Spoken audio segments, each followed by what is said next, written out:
U përkujtua sot në Shkodër dita dëshmorëve dhe 110 vjetori i luftës së Çanakkale-s. Në përkujtim të kësaj dite u vendosën kurora me lule tek memoriali Hasan Reza Pasha, të pranishëm në këtë aktivitet.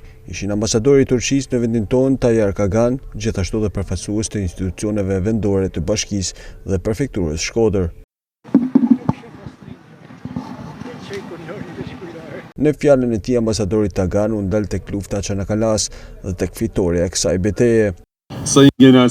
Fitoria e Çanakkale-s, e cila është rezultati i vullnetit dhe vendosmërisë së kombit turk për të mbrojtur atdheun dhe vizecën e tij në Anadol, ka qenë një nga pikat thesë të historisë sonë dhe me luftën tonë të pavarësisë dhe krijimin e Republikës sonë, kombi ynë i ka deklaruar mbar botës se nuk mund t'i nënshtrohet pushtimeve dhe vështirësive dhe se do të ruajë unitetin dhe integritetin e tij në të gjitha rrethanat.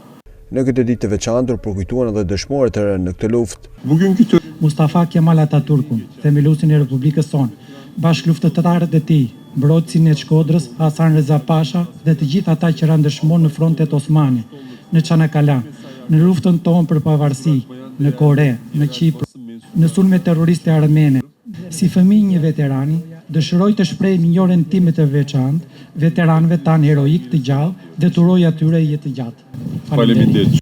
Lufta e Çanakkale-s njihej një ndër betejat më të përgjakshme të luftës së parë botërore, ku llogaritën që humbën jetën rreth 280.000 persona, prej tyre rreth 25.000 shqiptar.